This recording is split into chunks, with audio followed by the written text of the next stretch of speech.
for the expenditures under the sections that are affordable housing, historic preservation, open space, and administrative, to make a recommendation based upon whether we believe that they are consistent with the purposes of the Community Preservation Act, but not to suggest that the priorities, leaving the priorities question as belonging to the Community Preservation Act Committee. Okay. I move that we recommend all of the CPA articles, whatever their numbers are, as an appropriate use of Community Preservation Act funds. Second. Now I was going to, just to clarify, are you including the budgeted reserve and the Nickerson, or do you want to pull that for, since they're going to be separate motions on town I would meeting? have included it. They all seem to me appropriate uses of Community Preservation Act funds. So I would just propose a blanket motion to recommend that would apply to all of them. Okay, let me explain why I said that. There are two, on B on the... Which we don't have. Yeah, I realize that, which is why I'm going to have to explain it. The B is the community, the budgeted reserve question, and I think that there's the additional reason to support that, that it's sound financial policy to put those funds into a budgeted reserve so that they can be preserved for orderly use in the future, and that is sound financial policy. So that's an additional reason to support that particular piece. C will have the additional piece to it because the reason it's a separate motion, it is also authorizes the select board to acquire a conservation restriction on that piece of property, in addition to authorizing the use of CPA funds to pay for that restriction. Excuse me. There are two articles, as I see them, 16 and 17, and you're moving both articles? I don't have article numbers, Well, I don't No, either, they are- but they are- they're and it's all different from that. But are they two separate articles?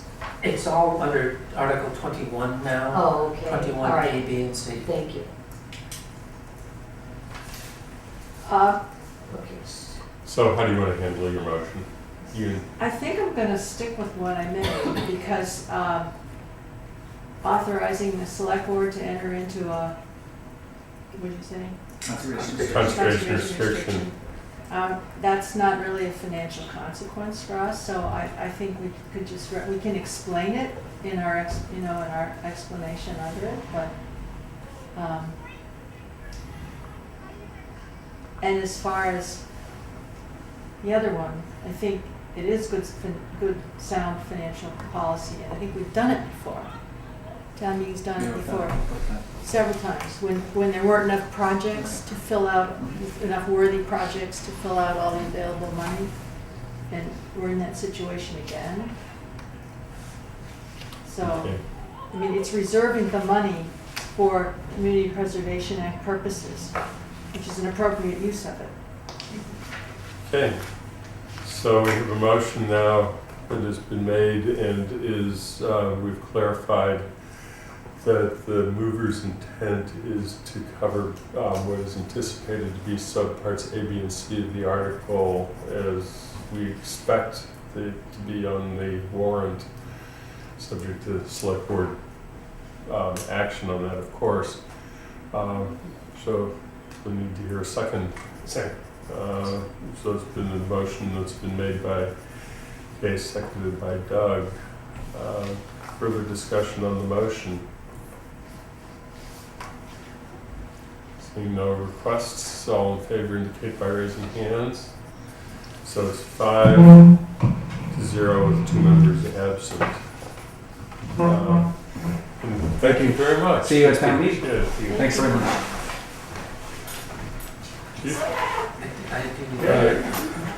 Join us in the table of I the take this one. This one has some. The next agenda item that we're going to go, and I know that we're not going exactly in the order of the agenda, but I've always reserved the right to do that, because I like to accommodate people who take the time to come here and be with us. And I very much appreciate the Chief Livingstone has come back to meet with the committee a second time this year, though over a different matter than we talked about last time, which was the budget.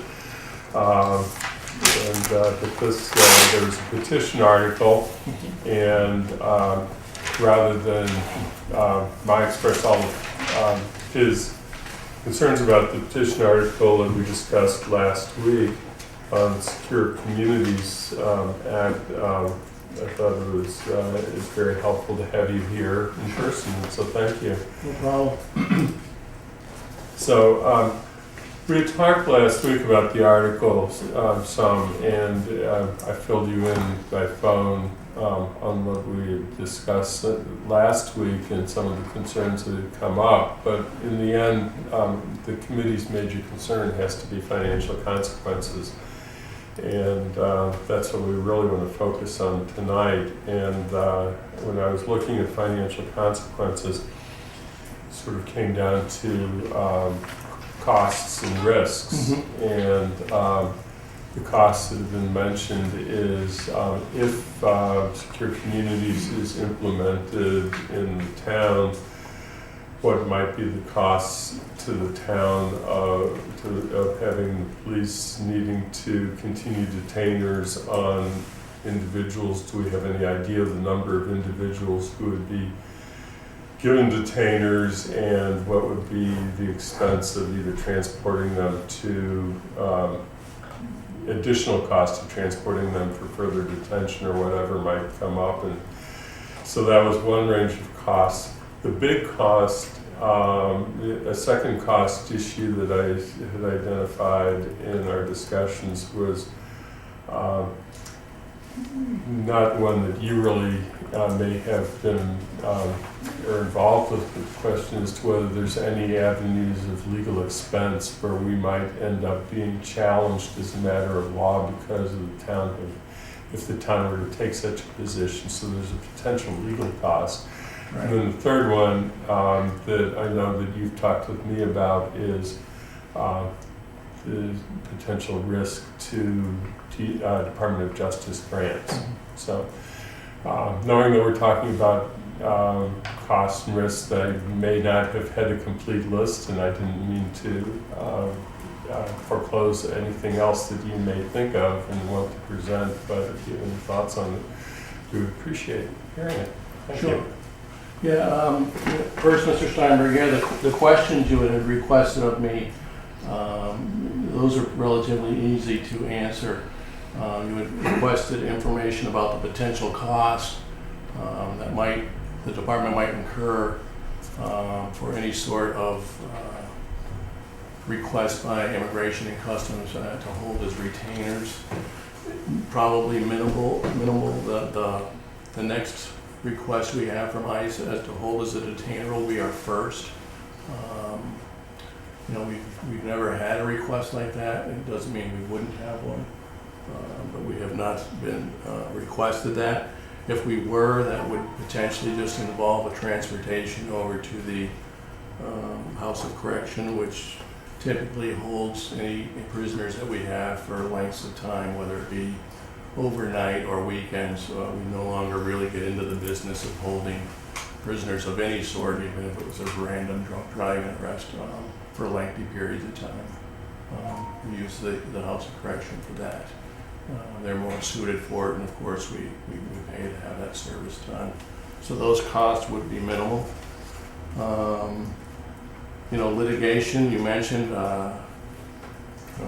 who knows where that could potentially end up going.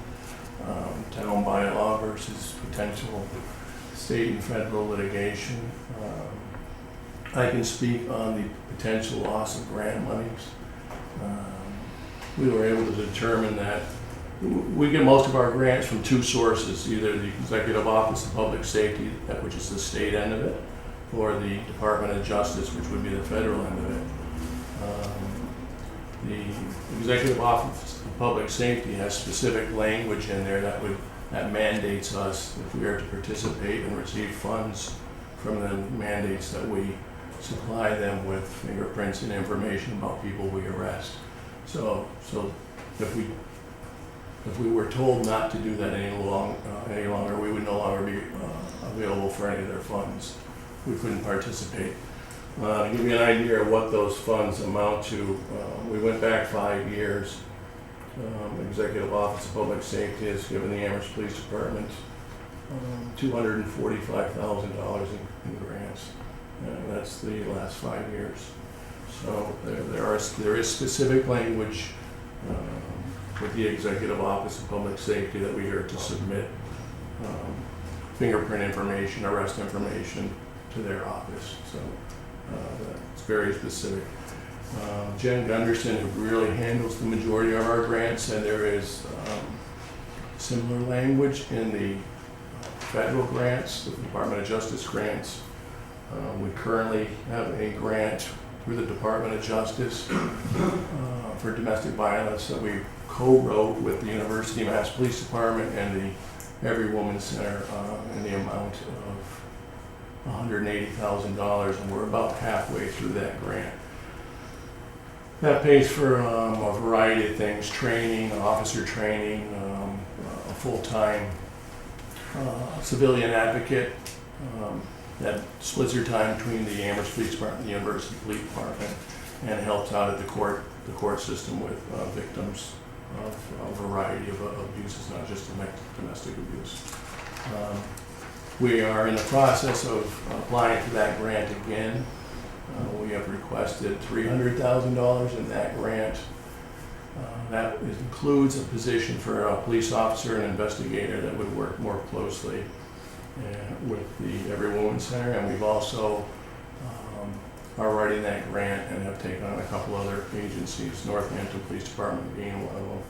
So we're quite sure we're going to get that grant awarded to us when the time comes. We've also applied for a cops hiring grant. We've requested 2 police officers in that grant. That's nationwide. It's very competitive, so there's no guarantees we'll get it, but certainly it's a grant we're hopeful for. So that's pretty much where we stand on the financial aspect of the potential ramifications if something like this were to pass through town meeting. One of the questions that have been raised was whether you happen to be aware of whether any other departments or communities have lost potential DOJ funding as a result of actions that they've taken of a similar nature to what is proposed here. Yeah, I was actually at a Mass Chiefs of Police meeting this morning, and I had the opportunity to speak to other chiefs about the matter. And the answer, quite frankly, to that is they don't know, because as many of the guys said, if the federal government was going to cut us off from funding, they're not going to advertise it. They would just, say, you're no longer going to qualify for a grant. They wouldn't use that as an excuse. In other words, was the information I was given.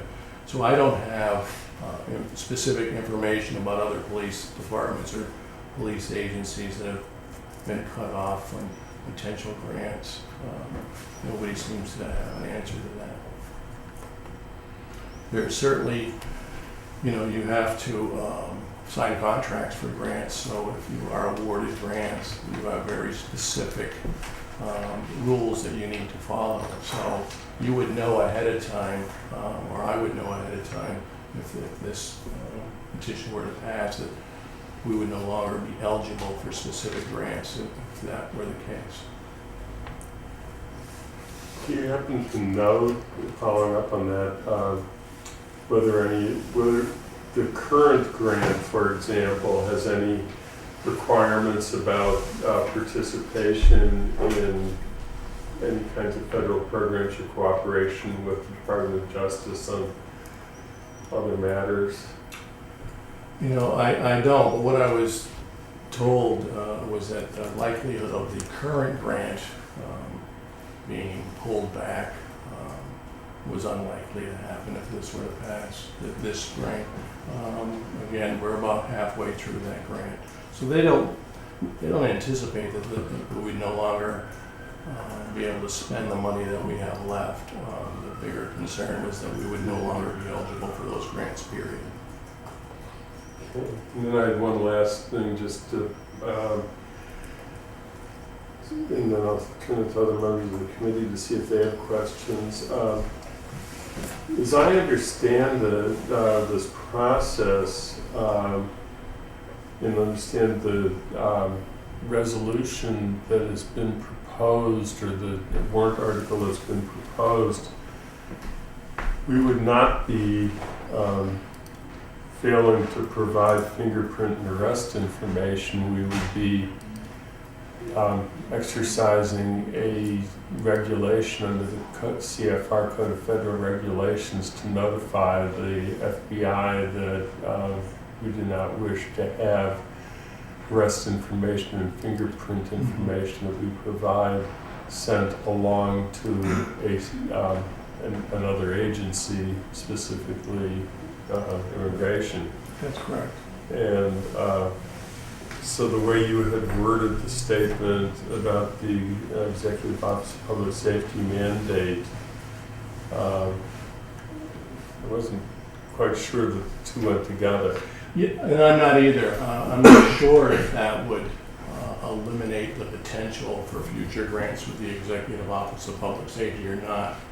What I do know is that in the contract that we signed with them, they mandate that we report that information to the state and federal agencies.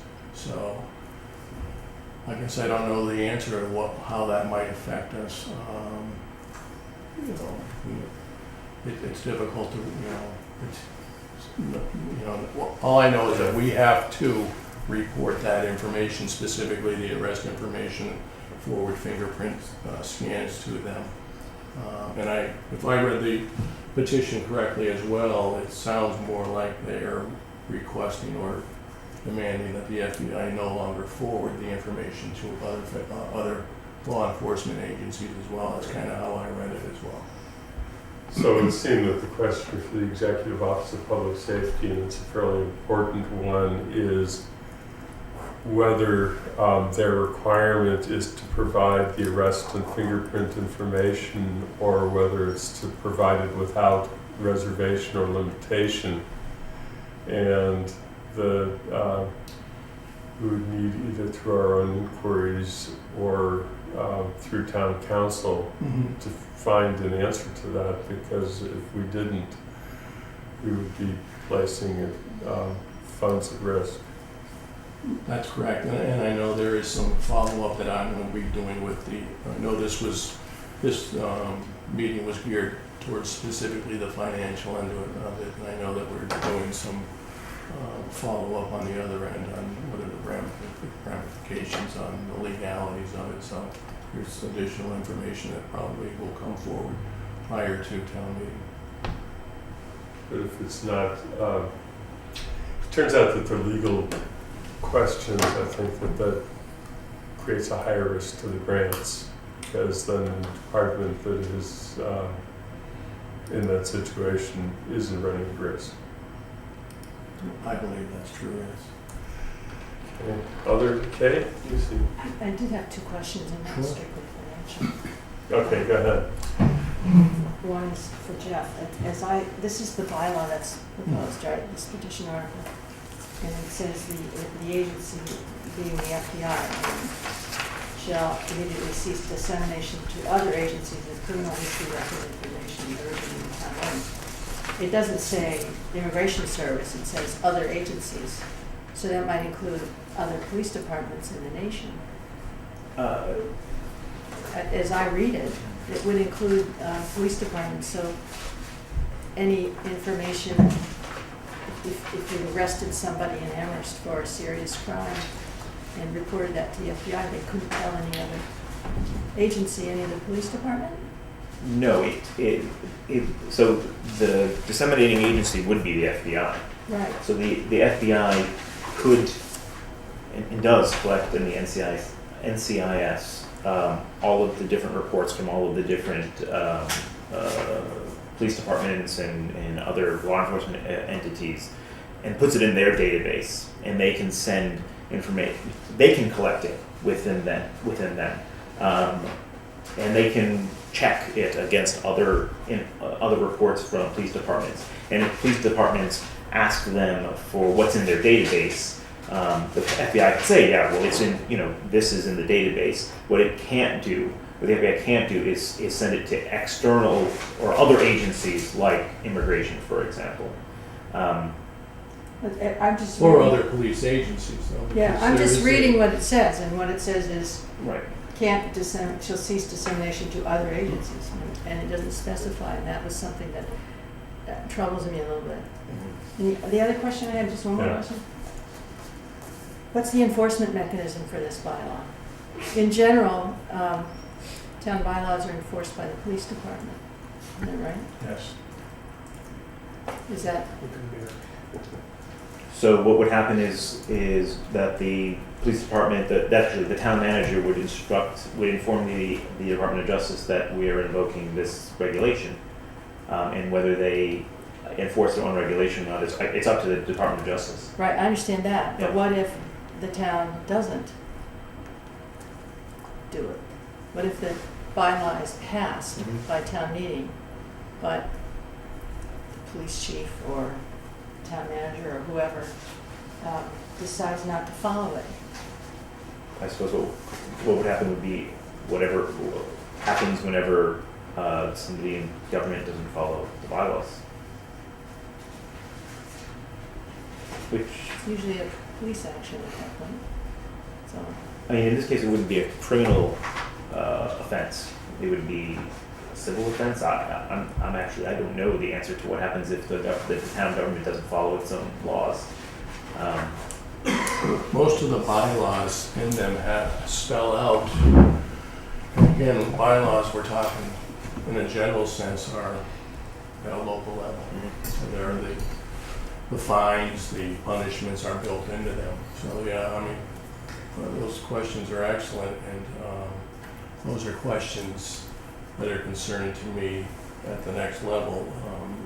Not the finance committee, but certainly those are questions that I have concerns about as the chief of police.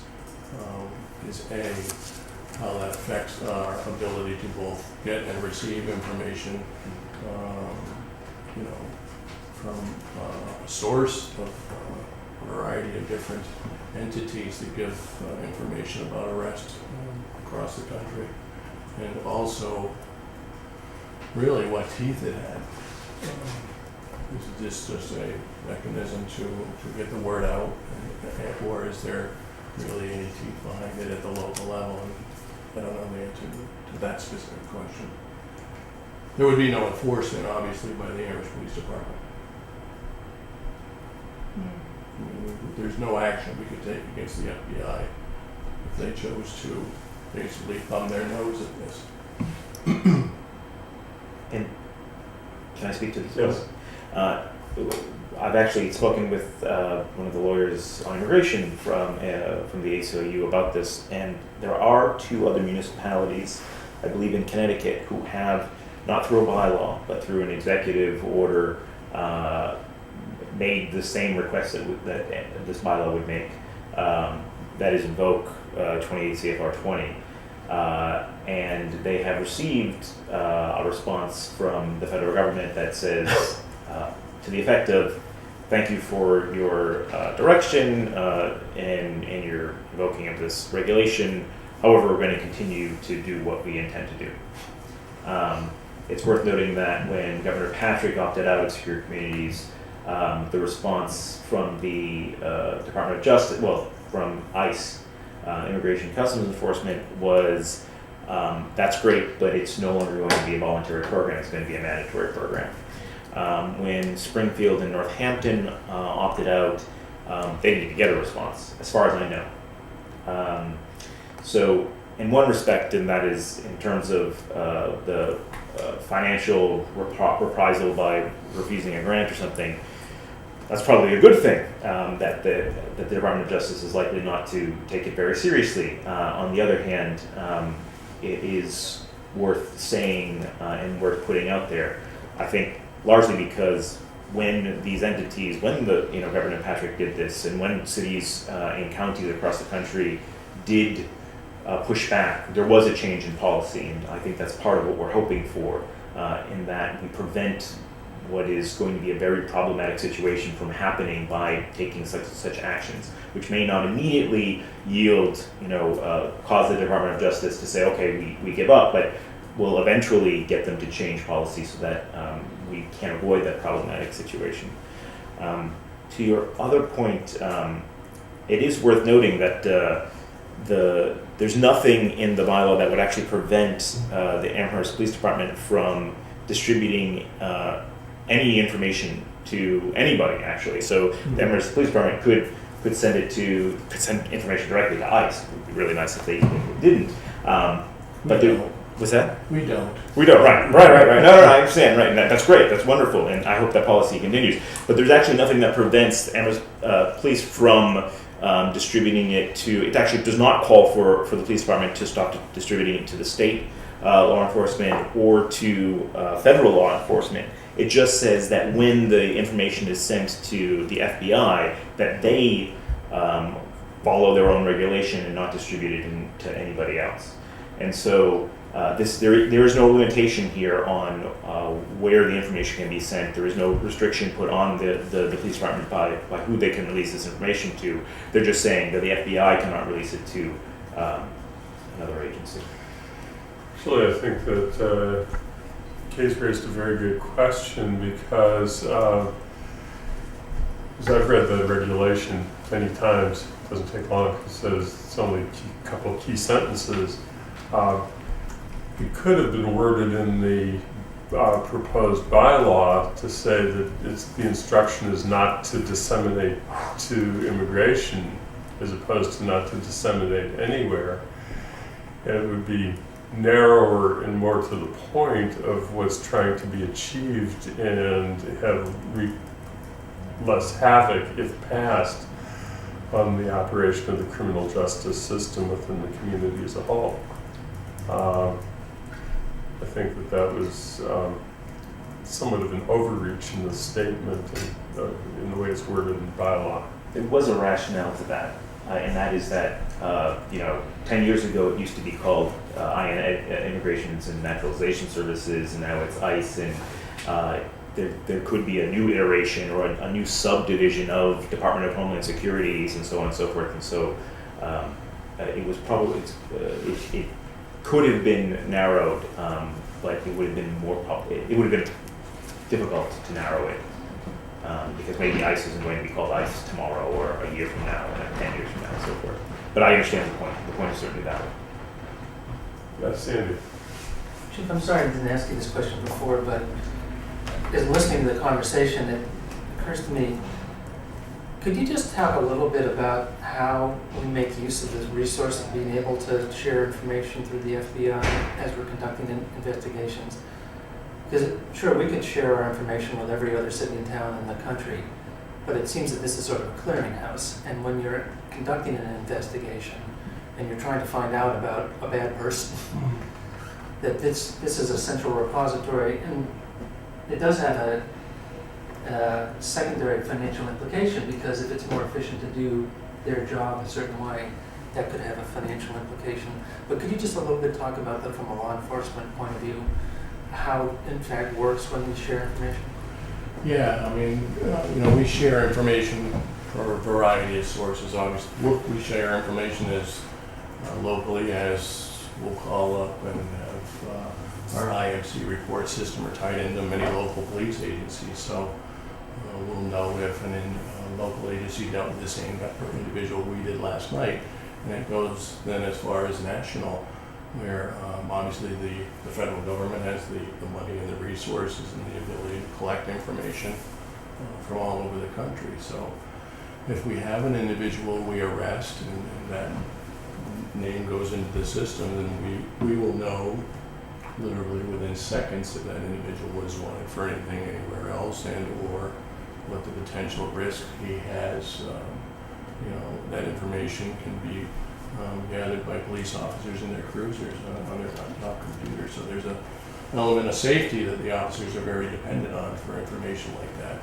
If they pull a car over and run the license plate, they'll at least know whether or not that individual or the owner of that vehicle is wanted in Florida for murder or something. So the information is extremely important to us. So there's the long range effect again, and this is information that we'll be discussing further. The general idea behind the federal government as the gathering agency is they're the sole source for all law enforcement agencies to get information, critical information, out to us because, again, they've got the resources, they've got the finances, and they have the ability. Any questions from the committee?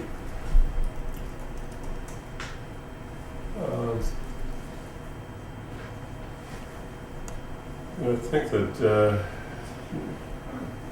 question for the committee is there other information that any of you think that we need further before we can come to our own conclusion as to whether there's financial impact and whether, and if so, whether we recommend or don't recommend the article? If we need additional information, we'll do our best to get it. If not, then I think we're getting to that point where we can decide and make our decision. If I could just add one other tidbit, and I've spoken to Jeff about it, and there's some areas of his concern I think that were probably the same as mine when it comes to immigration and customs. And I directed Jeff to our website and our police department website. We have very specific policies and procedures about how we deal with immigration and immigrants specifically, and I think I would encourage everybody to read that. I think part of what makes the Amherst Police Department so special is how we look, how we are trained, how we look at a variety of issues when it comes to people, different nationalities and what have you. So, we're very, very sensitive to that and very aware of it. And I would encourage everybody to become more knowledgeable about what the Amherst Police Department is all about. It's a great place to start. I read the policy that's described on the website, and it's admirable, right? It's good. The concern I think that the bylaw tries to address is what happens next year, 2013, when you do get the detainers. Sure. And so the question is, and the point of the bylaw is to try to begin to address the problem before we have the problem, because we will have detainers being issued if Secure Communities takes effect, and we will have requests to detain people based on immigration status. We'll have it not only in Amherst, we'll have it many places, and the question is, how do we prevent that dramatic change, given that there hasn't been any detainers that have been issued in Amherst yet, that dramatic change from affecting the community? And then there's also the question of what financial impact is that going to have on policing when the town has to take up immigration enforcement effectively. And that's the whole heart of the bylaw, the proposed bylaw. Maybe I should ask you one question. Are you entertaining any discussions with anyone about changing, proposing a motion other than a motion exactly in the terms stated in the article? You mean to change what we have written? Yes, we are. Actually, to make it more pointed regarding immigration, regarding the dissemination of information to immigration authorities. Ruth could not be here. She's at choir practice. But that's a discussion. She was late last week, so this week was a bridge too far. But yeah, we're talking about doing that. If that's possible, we would like to try to amend it to be more specific. To answer that question as best I can, being unfortunately a maiden of town meeting, when a petition article is filed or a warrant article otherwise gets on the town warrant, you either can have a motion in terms of the article, or you can have a substitute motion that is narrower than the article. It usually cannot be broader than the article, and it's up to the moderator to make the decision as to whether the motion is consistent with the article. And only the moderator can speak to that. The moderator may consult town council if it's a really difficult issue. Usually the moderator is very good about picking those issues apart. It would seem that if that were to change, that there would not be a question. I think that he would probably entertain more changes than that, was as long as they were consistent with the article as presented, which is just a town meeting procedural rule.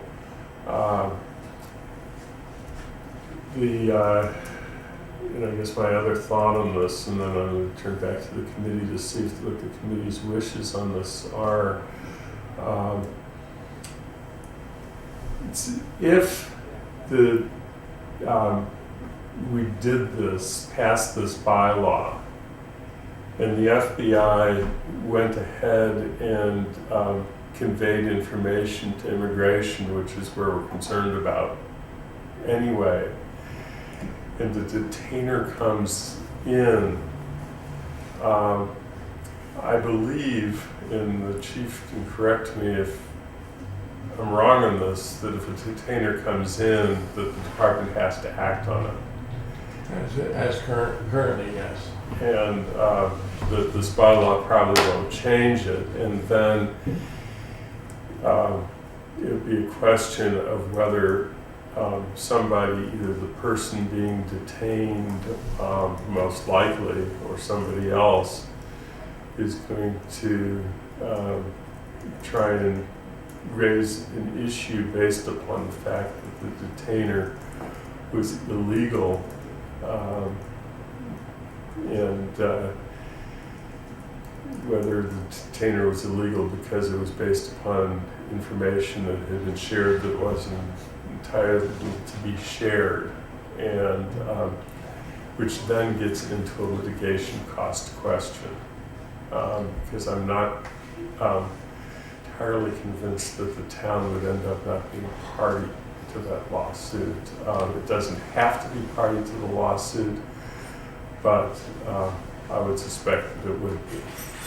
And so I think that as it would play out, that there is a substantial litigation risk. Could I just offer that, at least from the ACLU's perspective, the question of whether detainers are legally mandatory. I don't know if there's a policy in Amherst that says that they will be honored, but whether or not they are mandatory is, in the opinion, I'm not a lawyer, but in the opinion of the ACLU, not a settled question as to whether police departments have to honor immigration detainers. So just to add that to the mix. Yeah.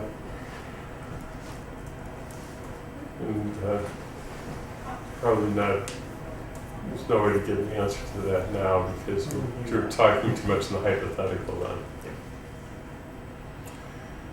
So we're left with the litigation risk question as being out there. Committee. And possible loss of future grants. I mean, it's all tentative, it's all possible, potential. there's potential financial risk, and there's no potential financial gain that we've heard of. It's not a financial article. Well, it's not a financial article. The question is financial impact. What you just said is that there's potential financial risk. There's no potential financial gain. The question is there sufficient financial impact to warrant taking a position?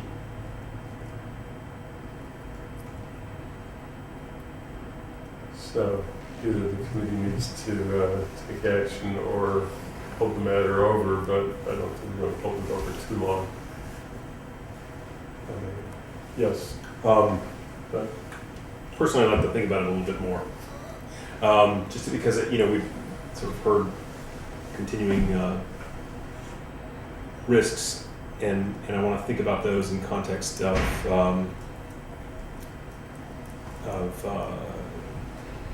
the spirit of the bylaw and be thoughtful about it, because I think there is it's sort of possible versus probable, and I want to kind of weigh that in my mind before I think about voting on this as a finance committee member.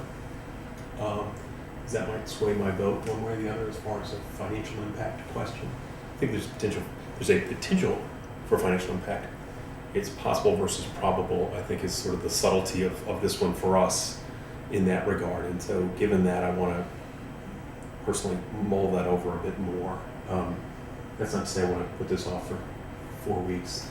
I think by the next time we meet, I'll have an idea about what I want to do. But I do want to think about these things we've heard and a little bit. I mean, that's just my opinion. If the committee is of a different opinion as a whole, and somebody makes a motion, we'll move on.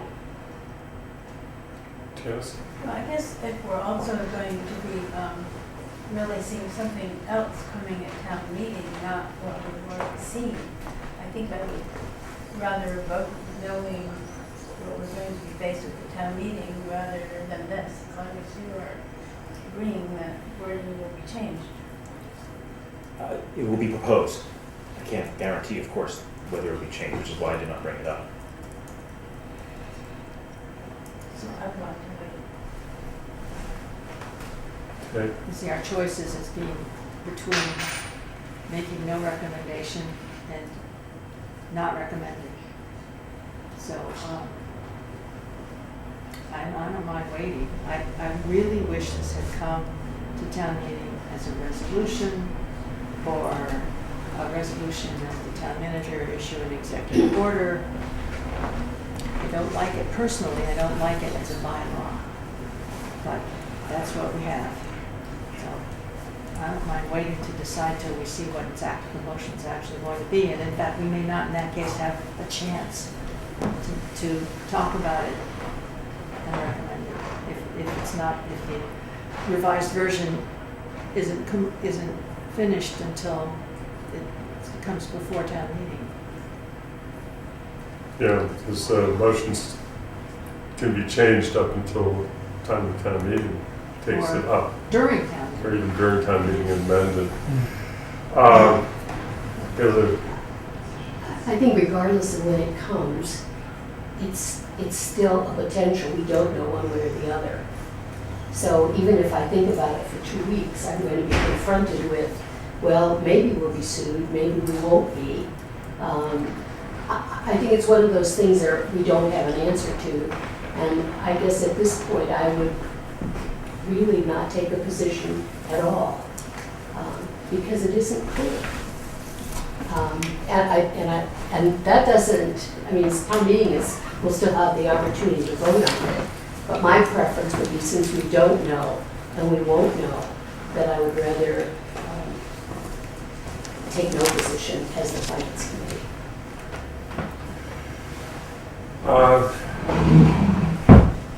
The only additional piece of information that I could think to ask for right now is that Wenderson,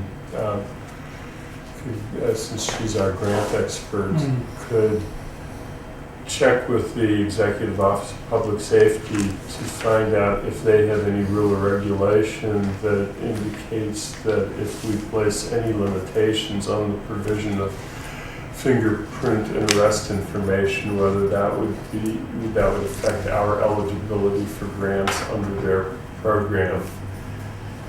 And if she could find an answer to that question, and either she or you could send an email to us, then that would certainly.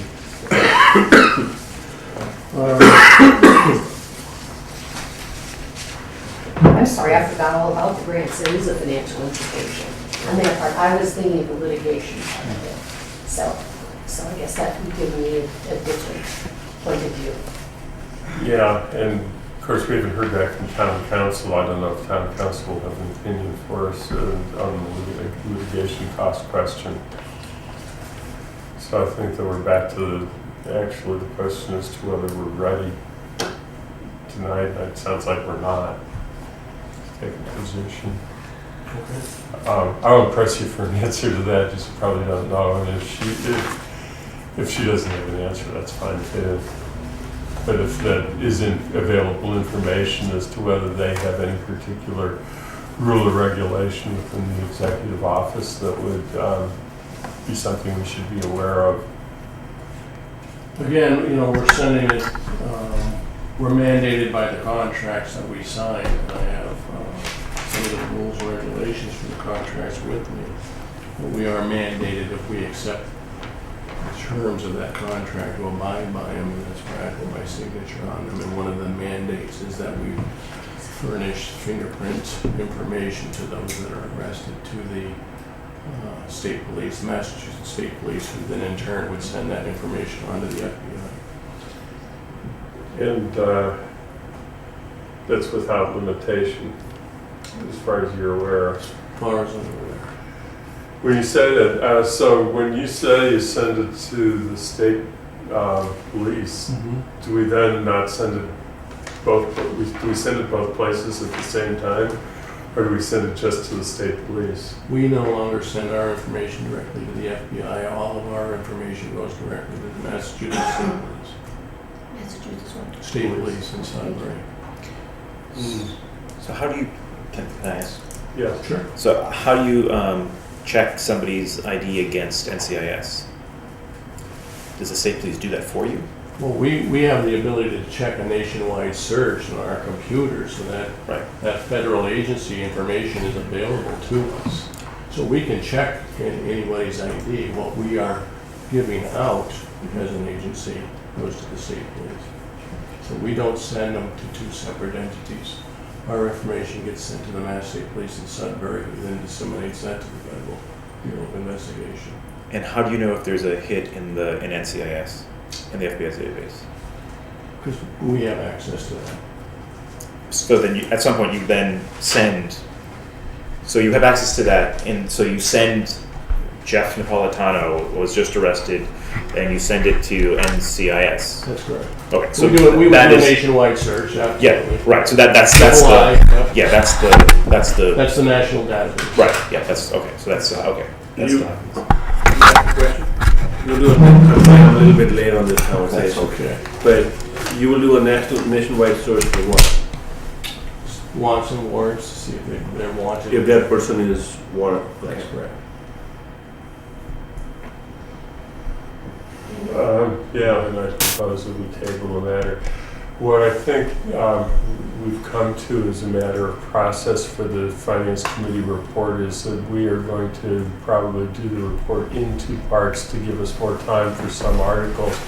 And that the first part of the report, which will cover all of the budget items and any items that are going to come up likely to arise during the first 3 to 4 sessions of town meeting, will be included in the printed report to be mailed by the deadline.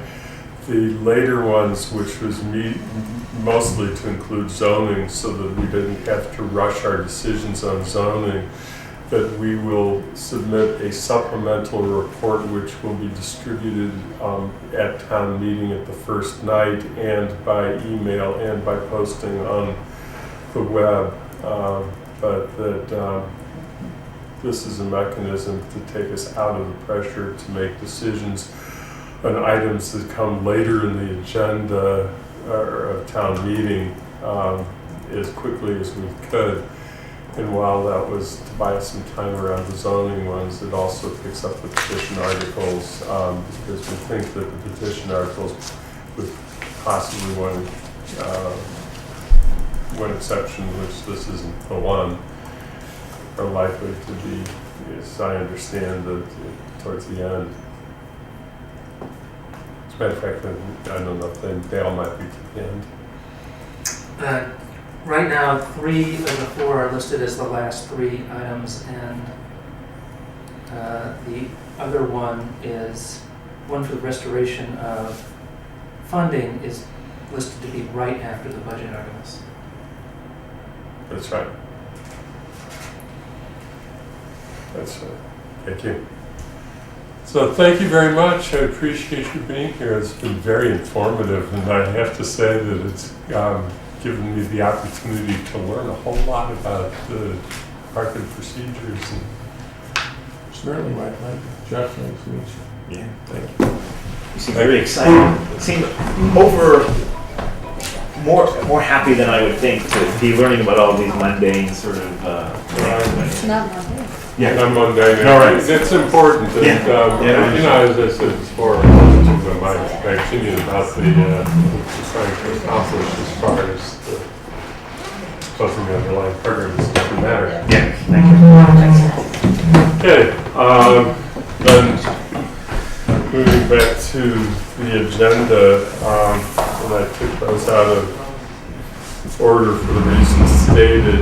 Is there any other new information affecting the budget that at this point you're not aware of any, and we're not likely to get any until somebody from the House of Representatives gives us some information, and that's unlikely to be until the Ways and Means Committee. And that's, when do they have a date for? I haven't heard a date. I don't know a specific date, but I would imagine it's going to be sometime in the next couple of weeks. So it's the end of, it's the 29th now, so they're going to have that out by about mid-April in order to take things up on a timely manner in the House. Okay. So then that gets us to the general budget planning and development questions. Yeah, we kind of know where we are. We've heard all of the presentations. I think that we're going to hear on the budget matter and the direct budget matters. I don't know if anybody from the committee has anything else that they have thought about that they would like to hear about. If so, this is the time to tell us so that Sandy or I can get the right people here or the right information to you. Otherwise, I think that what we're going to have to do is next week to sequentially go through the budget votes and adopt a budget, a proposed budget, with the understanding that if the House of Representatives comes in with information that makes it wise for us to reconsider, that we can come back and reconsider, but that we've never had to do that before at this stage of the events, and I'm not sure that we do. Yeah, I think unless we have some really terrible news like they're going to cut our local aid at that point, I think probably the prudent thing to do would be to pass the budget based on what our estimates are now. If there's a prospect for additional money, we can take care of that in when we set the tax rate, and if we need to make budget amendments in fall town meeting. But I would think that there's probably not going to be something so dramatic that we're going to hear before we start doing things in a report to town meeting that anything's really going to change at this point. So I think that because as a practical matter, I mean, what you're really getting at is just that unless they get, we don't think they're going to give us less than zero, and it doesn't seem likely. And the question is whether they're going to give us more, and if it's more, what we're gonna do about it, a decision we're gonna have to make. At that point, we'd have to consider as to whether we should just let it go to free cash at this point and go through subsequent and orderly process at a later time, or whether we would be trying to make any fairly prompt decisions based upon recommendations that we've received from the budget authorities about additional needs that they have, such as the town manager's list. But that's kind of, I think that we can fairly safely move forward. And next week, Bob? Could you just lay out the process? Let's say we end up getting 500,000 more in state aid than we expect. Is that automatically dumped over to the BCG to determine how they parse that up as a recommended budget? Or is there another process that we go through? Well, last year when we got news of it, it was already after the BCG process was over, and I don't recall that BCG took that up at all in any further discussion prior to fall town meeting. We just came in fall town meeting with a recommendation to... Fall town meeting, but spring town meeting, BCG got involved, didn't they? They did, but there was no... We didn't know about the 500,000 in the spring. We only knew about it after the state budget passed in June. I guess I'm thinking about going back one iteration, just where we were last year when the House passed a budget and the Senate did also. It had 1.2 million more in state aid that then was parsed up by the BCG. Yes. Yeah, in that year, we knew that that was likely to happen, and the BCG had a list. As you remember, there was a list that was had this series of lines to it, and it was a question of how far up on the list we would be able to go. The BCG, as you know, has nothing equivalent because it too is not expecting that there's going to be the kind of uncertainty and variation that is there. What we sort of, I think, is a likelihood getting into is that the governor's recommendation was for level funding with the provision of this additional allotment of money that if the revenue targets are exceeding the floor expectation that they have in the fall, that they would then make a supplemental. The MMA has requested that the legislature move that decision forward and make that assumption now and provide that additional funds. The BCG will meet one more time before our meeting next week, and if it has an opinion on the subject, then you and I will have to report it to this committee before we vote. But if not, we are where we are. I think that the one thing that sort of was put out, that we put out there, is that while we, in that discussion with the superintendent, said that we would be willing, if necessary, to recommend reducing free cash to the amount that's requested to balance the elementary school budget. The sort of the flip side of the way that is stated is that we would, if there's additional revenue, we don't go into free cash. So I think that I see it clearly now. Right? I think that it's likely that we would say that the first $218,200 of additional state aid is already planned. And the rest? If there's any above it, then we have not had that discussion, and the budget coordinating group has not provided us yet with any an opinion because it just hasn't. Yeah. It Yes, seems to me we could form our own opinion. absolutely. It's our decision.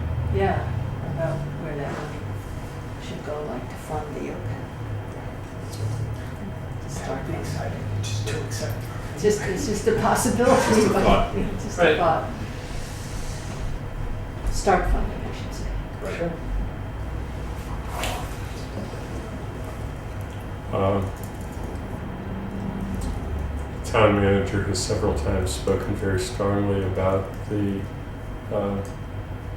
need to put money into the after-school program, if at all available, but it is currently, but will no longer be funded by the Community Development Block Grant, and I think that he and the superintendent both view it as being a very high priority program. So I think that's the other thing that will probably in the end be something we have to think about. I think that you're mentioning OPEB is extremely important. And I think part of the BCG discussion that next Thursday will be around the after-school program. So by then, we'll have some BCG will have come back to the Finance Committee with an opinion, or at least some more information about that situation by next week. If we turn the after-school program into a landscaping company, we might be able to actually generate money for the OPEB and get everything we wanted in one fell swoop. I think it was Newt Gingrich who suggested child labor law reform. Details. Yes, okay. Where does public safety fall into all of this, on that list of priorities? If you look at the list of priorities, They're still in there? yes, Okay, and the school program comes before public safety? yes, that was listed first. I think part of the, particularly since, I think part of John's thought is that when we got the news about the reduced regional assessment, that being able to use some of those savings to go back into the after-school program would be one way to think about it. But again, I don't want to anticipate what a recommendation is going to be from him and Maria about this. But he has said that publicly, so I think I can pass that along. But are we double counting that money? Because haven't we already counted that money as part of closing the gap when we went from 2% to 0? Correct.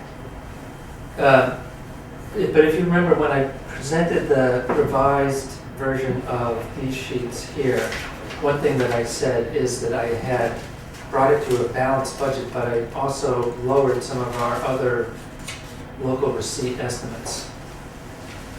So I think there's a little bit of play there. But I don't have specific numbers to, because I don't know what the cost of the after-school program is at this point, so. So anyway, this will all come to some kind of head next Thursday at the BCG meeting and then at our meeting that night. BCG will make a recommendation, and I think that the committee can rest assured without emotion that Bob and I will not forget to mention OPEB when the discussion arises.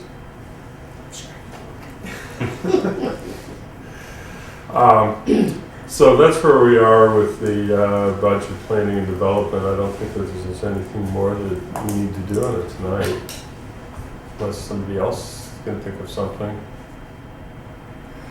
Hearing none, then we get to the town meeting warrant articles other than the 2013 operating budget, and so item A is listed, has already been taken care of, as has sub-item B, because I said I was going out of order in order to accommodate our guests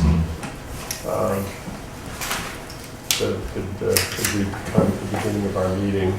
And then therefore I need to ask our two representatives on JCPC if they would like to walk us through item C, the report from the Joint Capital Planning Committee. Joint Capital Planning Committee this morning voted to recommend this plan, five-year plan and the plan for FY13, and the vote was 7-1. we're spending, you can see,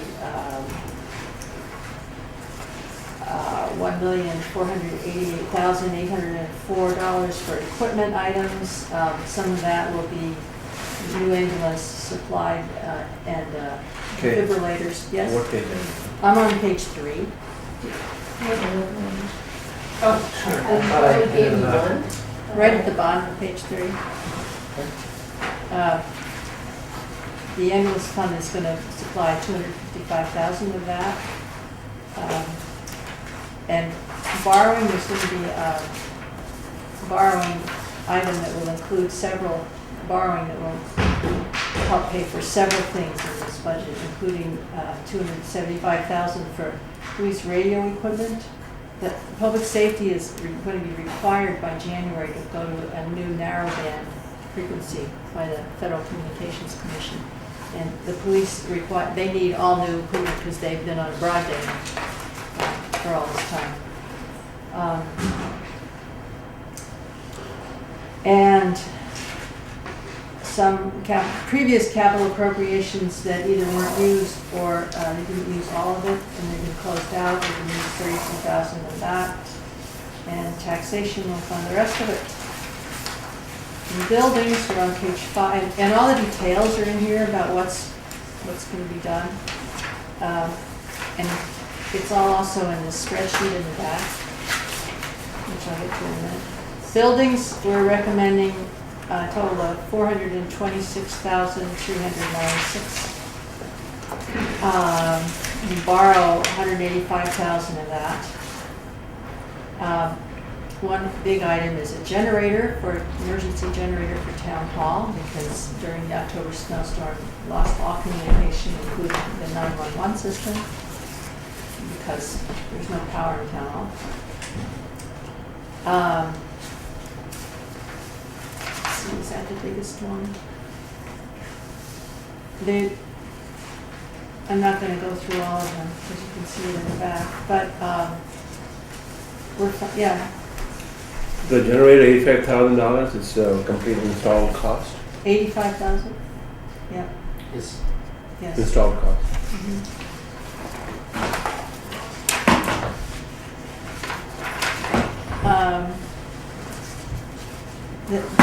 Incidentally, the library requested a similar sum for emergency generator for the Jones Library and for the North Amherst Library, 2 of them.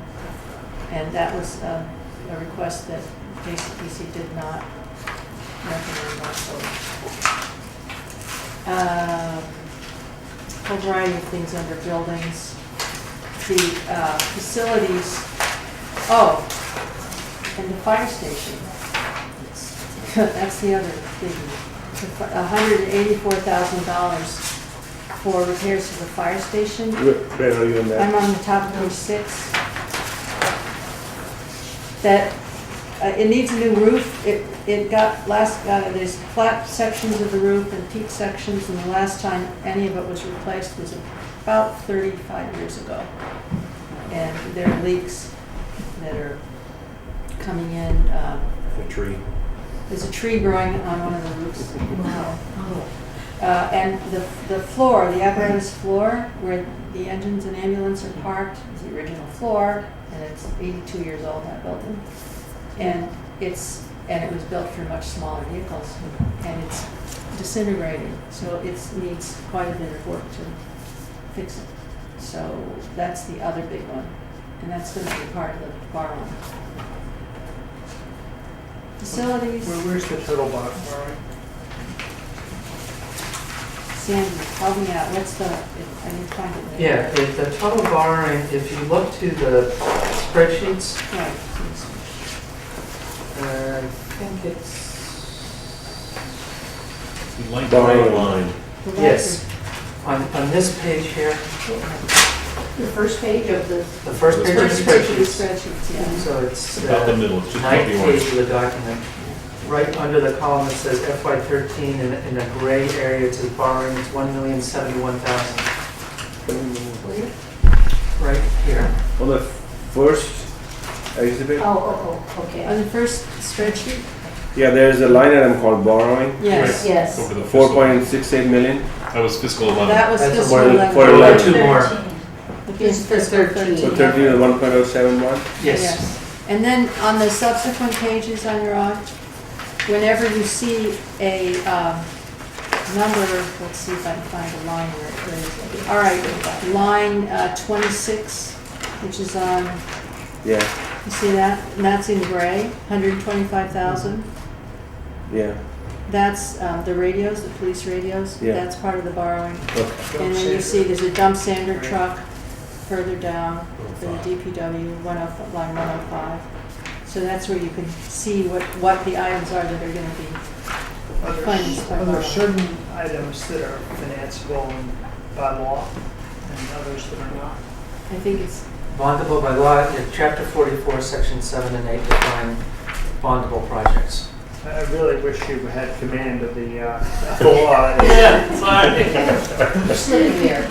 The other thing, if I may, You're gonna test the other thing about bonding and borrowing is that, I guess, as Sandy pointed out this year, is that they've refined the language a little bit for sort of the useful life.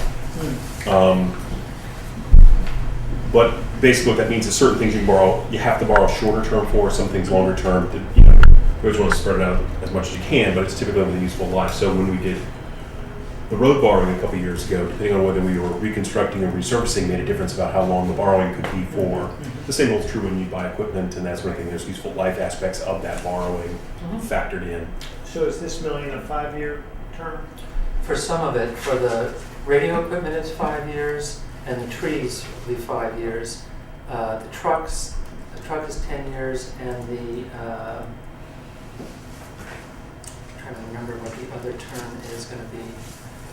Yeah, well, what I'm driving at is the same thing I was driving at before, is that if there's any way this year now to pump that up, to quadruple it, I mean, to borrow as much as you could possibly borrow, because I would bet, and you may differ on this, but interest rates a year from now are going to be higher, period. Well, I think the other area where I see a potential, but we just aren't ready to do it yet with our discussion with DPW, is looking at more road money. Yeah. But by the time this report was going to be done, they just weren't in a position to be able to make a recommendation to us. I think, in fact, the road recommendation a couple of years ago came at fall town meeting, if I recall. So I see a potential for that down the road, so to speak. and there's another big item in here that's going, in fact, effectively a separate article for bonded indebtedness, $612,000 for a tree planting program over 3 years. It says the And that- 1.6 borrowing. I think that's a separate, yeah, Yes, it's a separate article. all 4 borrowing articles are in. All four motions are in one article. All 4 motions are in one article, thank you. And we're just finishing the drafting of that with bond council. So they are trees, the truck, fire headquarters, and the police communications equipment. So the headquarters is a 10-year borrowing, and I think the truck can be a 10-year borrowing, and the other 2 are for 5. Are there significant items here which are bondable but are not bonded? No, not really. There's a working dollar limit that everything else is pretty much under $100,000, any one item. And a lot of it is equipment that I don't think would last much longer. How about the cruisers, for example? Those typically last about 3 years. Oh, is that it? Yeah, I mean, they 3 or 4 Could years, get that's pretty right. hard. Because there's some IT infrastructure here, 123,000.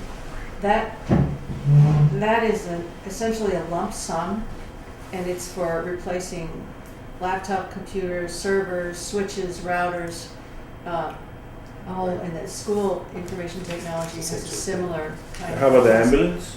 Can I just go back to that Yeah, for 1 just- second? Yeah. Sometimes Chris Kunis purchases those through leasing, Okay.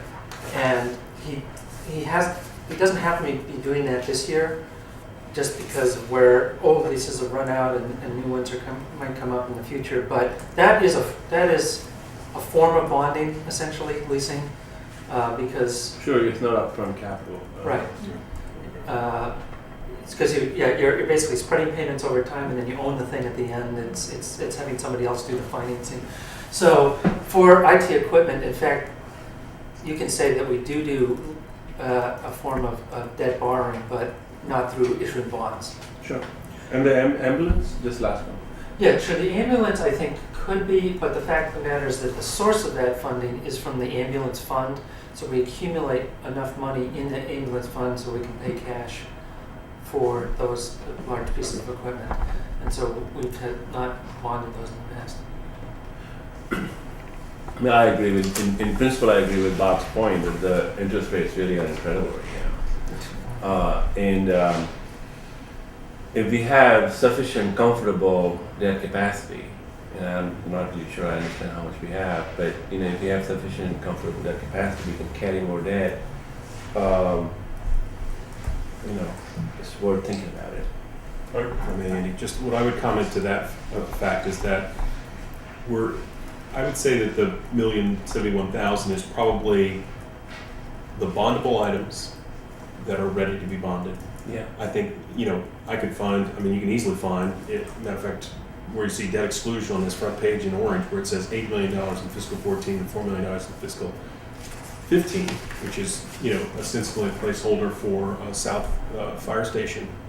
Where are you? I'm sorry. This is on the front page of the spreadsheet. If you go to the orange stripe in there Yeah. that says debt exclusion, there's an $8 million and a $4 million. Yeah, what is- 14 and 15. What is this So- exclusion? So debt exclusion is a type of override, is the way to think about it. But the point is that that's not ready to go yet. In other words, that's only one way to fund that $12 million to build that building and have that facility for fire, which is what the expectation is around that. And that's been moved along a little bit over the years. Debt exclusion is the current thought about how we might pay for that, but we could issue a bond for that just as well. So that's a bondable thing, but it's not ready to be bonded yet. So I think where we're at on our bonding, just to finish that point, is that the things that can be bonded and that are ready to be bonded are in there. There are things down the line that are not ready yet that will come up as bondable items in coming years. So that's what I would say is my understanding of the circumstance, and Kate can fill that in more if she'd like in a moment.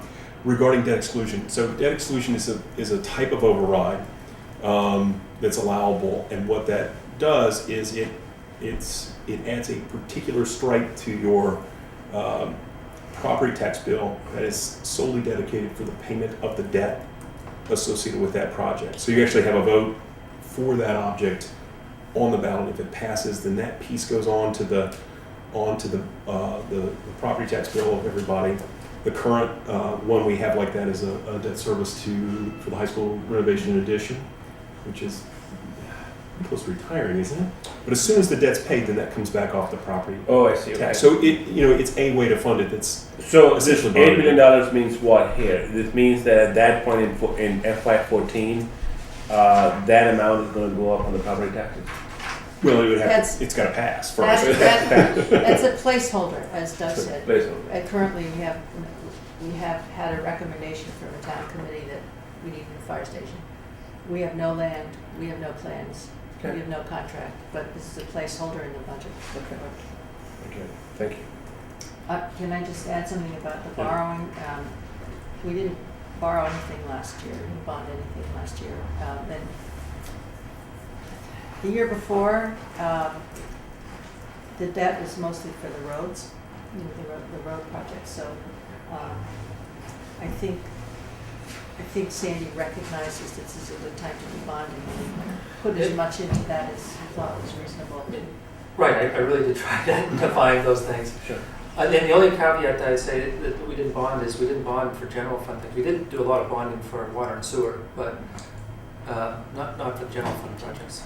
And the other thing about borrowing, when we initially began the process during capital planning, we had a spreadsheet like this with all the requests on it, and then the available funds. And the requests were about $1 million more than the available funds. So one thing joint capital planning had to do was pick priorities among all the requests, because we couldn't do them all. And another thing was that Sandy suggested bonding some of them, so that that's pushing the cost out into future parts of the capital plan, Sure. rather than, this is why we were able to get as much done in this plan as we were without going over. Oh, and the other thing was that Sonia Aldrich, the comptroller, went through and closed out some of the previous capital accounts and So found we're us reallocating some reallocated some of that. money that from projects that are finished, but there was a surplus, and reallocating that to new projects. So that helped us too. And a couple of one project request in particular for security cameras at the library came in as a $60,000 request. And when the town IT department was consulted, Chris Pagunas went over and looked at it and said if it's done under the town's license and as part of the town system, it's going to cost a third as much. So for slightly more extensive Sure. network. So that's how one of the ways we're able to whittle down the costs. So I don't know, I didn't go through all the projects. Did I finish, Doug? Did I pick up any big ones that we didn't go through? No, I think that's it. I mean, it's a hard process because, there's lots of really good stuff that we have to either push off or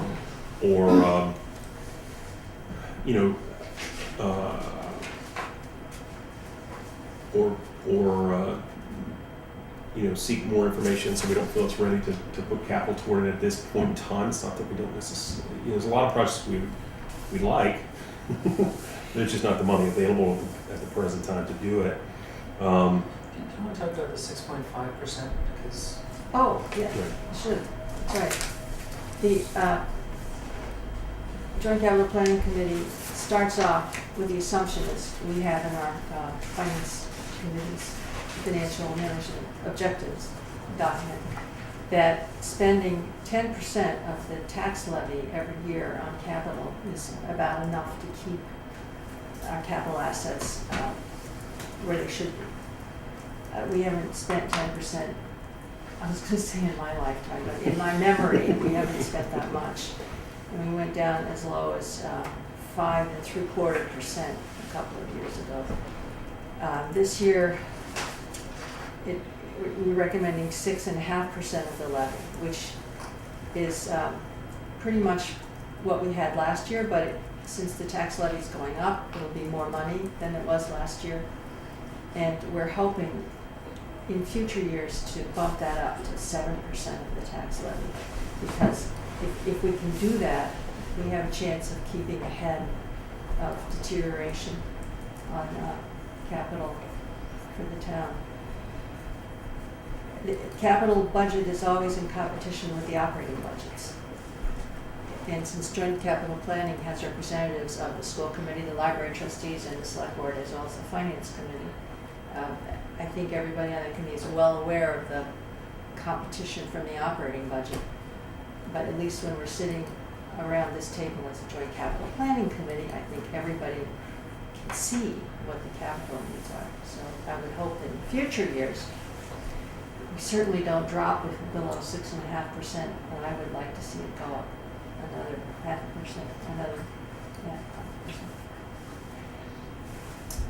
What was the issue with the one dissenting vote? She'll be issuing a minority report.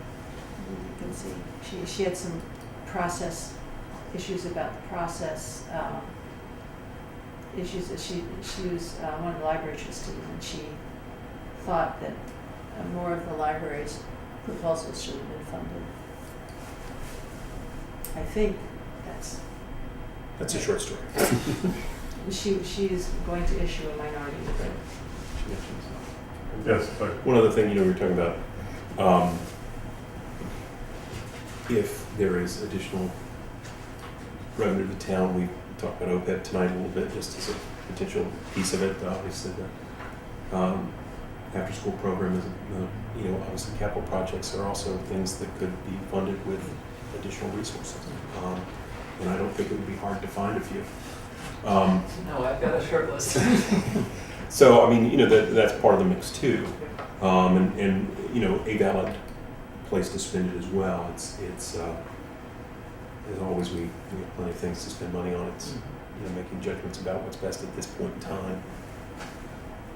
Some of the projects that didn't get funded, for instance, the lifeguard chairs at Mill River Pool, which are original to the pool, and disintegrating, asked for them for, it's the second year or the third year? I don't Yes. remember. That they were, they were among the last things to get pushed out, but in order to fund the other things they did. Yeah, I just point out two things if I could. One is that we have taken $407,000 worth of projects that were originally requested in FY13 and moved them to other years in the plan. And then there's $750,000 of projects that were originally requested in the plan one year or the other that have just been bumped off the list entirely.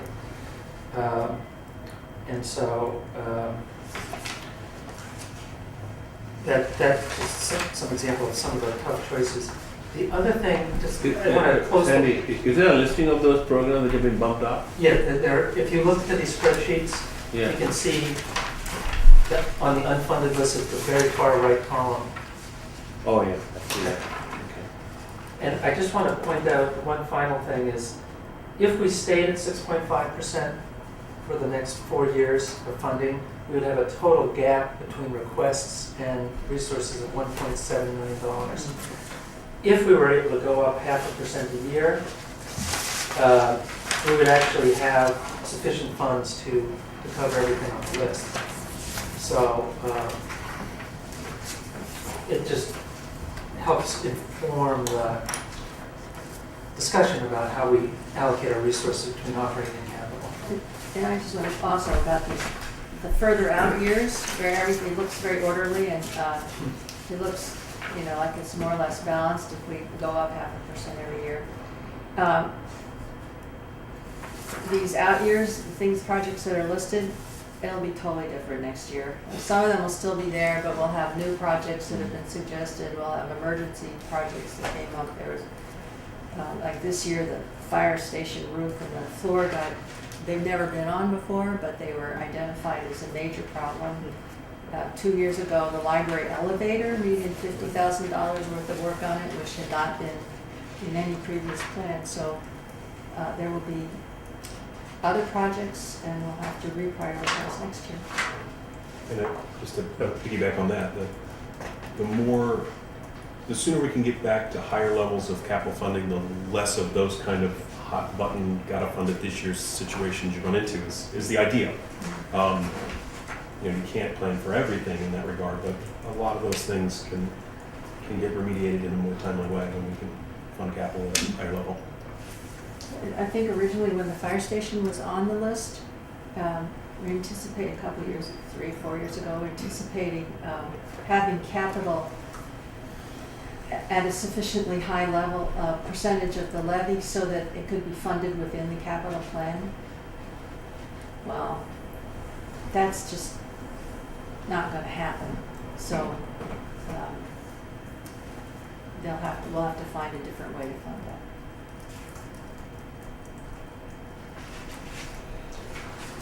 Okay.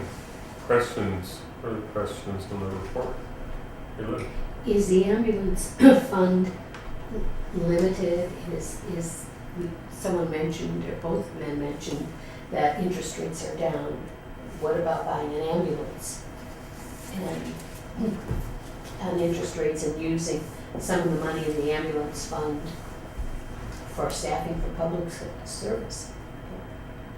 For Well- police and fire. I mean, Can't do it for police. pardon? It has to be ambulance related.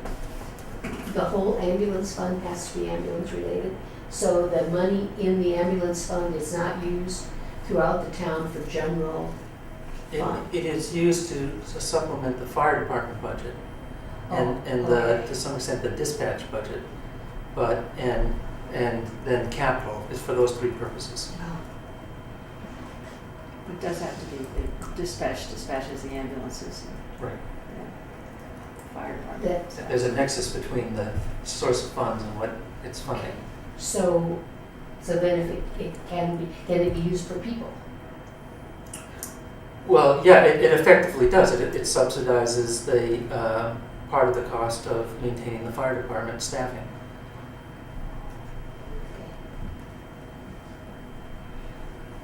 Other questions? There will be motions, and I think that, I don't know if you're ready to make motions big with specific amounts. What I understand the articles to be for the capital budget this year proposed are Chapter 90, which is to authorize use and expenditure of Chapter 90 funds, equipment, buildings and facilities, and then debt. And then two others which we'll have to talk about,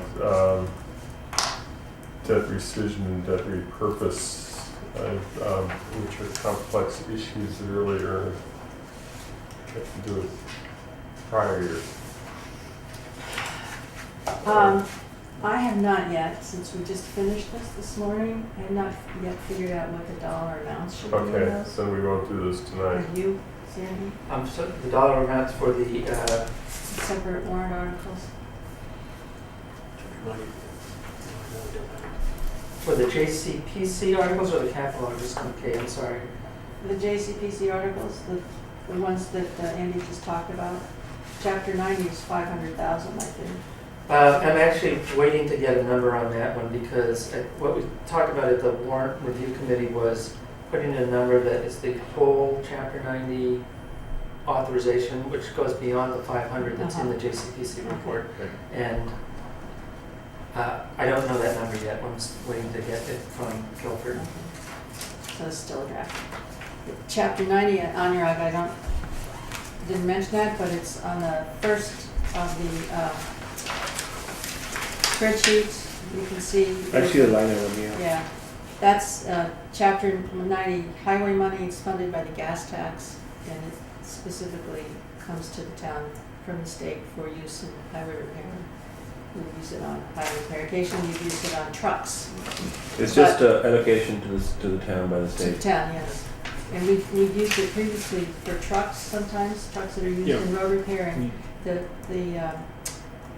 superintendent of public works said that it's been allocated for that, but then there'd been so much road repair that was needed that they used it for road repair instead, and they've gotten way behind in trucks. So now they want to fund the trucks out of the main capital budget so that they can actually get the truck.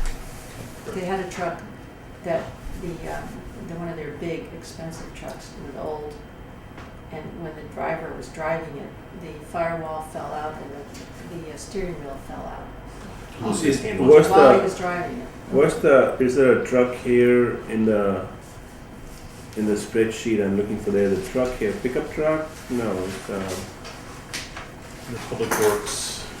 in the public Probably works. 1 ton Oh, dump I'm truck sorry. 4x4 plow that for 60,500. That's line 94. Yeah, okay, I get that. The dumper sander at 150,000, which is what we're going to borrow for. Yeah, okay. And you see the dumper sander truck, we're borrowing 150,000. Yeah, I see that. Yeah. And it's also the plow is separate. So we're borrowing it, that line is going from FY 13 to 14 to 15 and then 17. So is that borrowing every year, pretty much? Well, it looks like the plan is, which we didn't thoroughly discuss with Guilford, that he's going to have other trucks that will need replacement Okay. in subsequent years.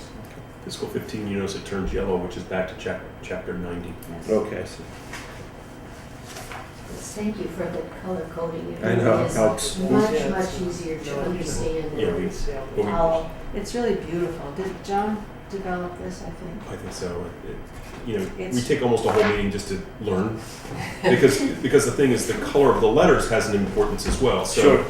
the color of the letter, the font, is an indication what fiscal year it was proposed for, And so then when they move to other fiscal years, they retain their color scheme where they originally proposed, and then that gets reset each year. And then whether they're bold or not boldface at another meeting, which is alluding at the moment. Help me with It it. might be helpful, I mean, this is wonderful, and I don't want to be anything kind of to take away from the brilliance of this, but it might be helpful to have a legend someplace. A key. It would, and some years I've tried to explain it at town meeting. If you actually sit down and look at it for a while, you can figure it out. Because Yes, it takes, Most of us can. most of us can, not me. it takes a Bob can, while I of think. sitting and looking, but it's one of these really good presentations of data Yeah. that have a great deal of information presented graphically, Yeah. once you learn to read it.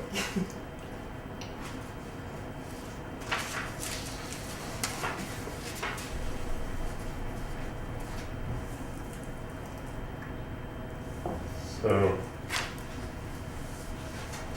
trying to think, there are, since the other thing we wanted to do tonight, and it's 5 minutes 9, I want to try and not have this meeting last as long as some of our last ones have gone, so I don't want to go into great detail, but to the extent that we could pick off other motions, it's always helpful. Did you have a vote on the JCPC report, or?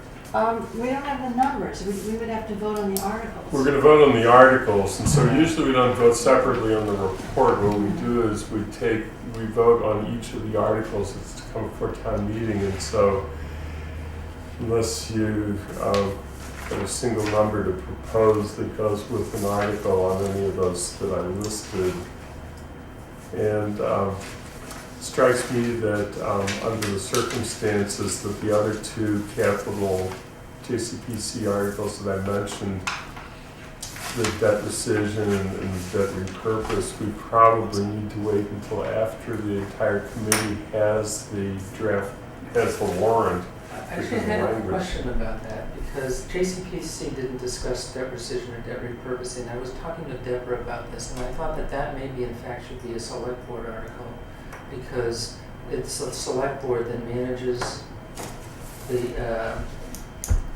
issuance of debt. Mhm. And so I'm glad you brought that up, because I was going to ask about it tonight.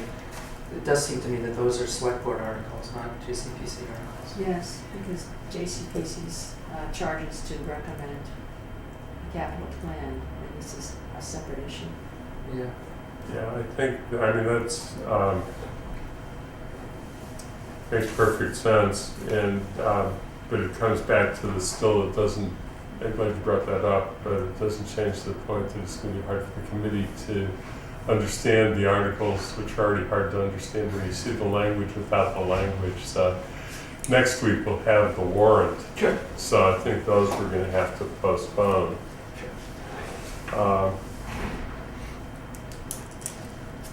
Which then goes back to the question as to whether there are other articles that we didn't vote last time that are just so straightforward that we can continue to take positions on them, because I think that we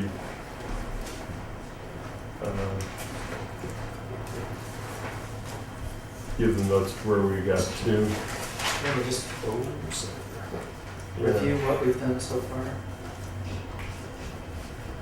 Yes. Go ahead. Actually, I didn't bring all those notes with me, but I see you have your cheat sheet, so I think what we've done, number 1, 2, 3, 4. Yes. And 8, And 8. is that still 8, the Amherst regional agreement? We did that one last week. Yes, we did that one last week. Do these numbers go? It No, looks these like are not that's going to, 11. we understood that this is not going to be the numbers on the actual warrant, that the warrant will be reshuffled, and that we should recognize that when there is a warrant, these will be on there, and we are voting the warrant article, but without designation to number. We also recommended Debt approval service. of debt service, and we voted not to recommend the additional money for human services, That's correct. and we voted to take no position on reversing Citizens United. Right. And today we just decided to postpone one of the other petition articles, and the last of the petition articles is on the banking, and I did get a call from the petitioner tonight, and I said we would not be taking that one up this evening. I think that that there's additional information that is to be provided, and so Andy, Kate, could you just give me those again that you did? I know the first 1 through 4 and then 8, this is on the old sheet. But we did Citizens Petition 1. Is that, Reversing Citizens United, we took no position on. where's that? Well, it's near the bottom. Petition They're one. they're at the Is they're at the Petition bottom. 1? Okay, and what other ones? On the human services, we did take a position, and we voted to not recommend on 2. And 3 and 4 we've held in reserve. And I think that the ones we could easily take positions on if we wanted, though it'd be nice to, I think I'm not sure if we have the numbers now or not, is retirement assessment and regional lockup assessment are straightforward, And I can give you the numbers for those. and those are recurring. So we could do those tonight. Maybe we should just do them and not go through the list and come back. Retirement assessment, The general fund assessment is $3,468,324. Repeat that, please. $3,468,324. Thank you. That's from the general fund? And then the other assessments are within the budgets of the water and sewer and so forth, so we don't vote them separately. Okay, This Article 6 only is for general fund. okay. And how's that number compared to the prior year, do you know? It's up 6.5%. And did they give you a reason why they had asked for 6.5? Their market performance, based on what their portfolio was, our proportion of it to the whole didn't really change, but every year they do a market study and they do a 5-year averaging of the returns. So they're still getting hit from some bad years. In fact, this year, I'm told that they didn't update their assessment this year because they didn't do well enough in 2011. So they're using their year ago numbers to do next year's assessment. And then they're hoping that they'll catch up in the market in this coming year. So, because they only went up like 0.9% in 2011. So, anyway, it's really driven by the market conditions. So, do any members of the committee have questions about how the retirement assessment is calculated and works, since we didn't get a separate presentation on it? So we're part of the Hampshire County Retirement Board. We represent about 25% of the assets in that fund. Just a comment, it's a very weird market for people to try to make money. You know, the stock market keeps going up and everybody says, it looks easy. Most institutional money managers are down or in exactly the same boat. Only day traders are making any money. So anybody out there listening who's disappointed with the performance of the fund, shouldn't be, because it's par for the course. And it is a 5-year average. Yeah. Okay. I move we recommend $3,468,324 for retirement assessment in the general fund for the Hampshire County retirement system. Second. Motion's been made by Kay, seconded by Doug. I won't repeat the motion, but it's to fund our retirement assessment Any further discussion? None, all in favor indicate by raising hands. At this point, we're at 7-0. And the regional lockup assessment, That is $31,323, that's the same as the current year, correct? which is, 323. that is an unchanged number for several years, actually. And Doug, I'll move that to recommend $31,323 for our assessment for the regional lockup. Janice seconds the motion that was made by Doug to fund the regional lockup assessment. Any discussion? Okay, I just want to make a point, these are both assessments, so we have to pay them It's one way or another, yes.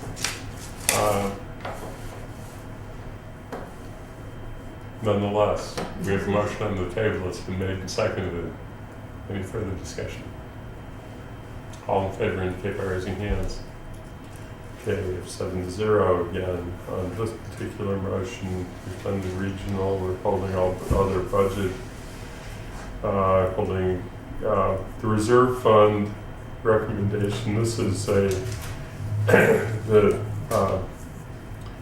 annual allocation of money which we have allocated each year, $100,000 that goes into the reserve fund. That is the fund, not our reserves, it is the fund that's this committee then has available to vote additional expenditures during the course of the year if we don't vote any transfers out of the reserve fund by the point where we're concluding the year's budget in July of 13 after the year is closed. Then anything that we don't allocate reverts back to free cash. Otherwise this committee is, then has the authority, and we've asked town meeting each year to do that as a way of being able to manage the budget most efficiently.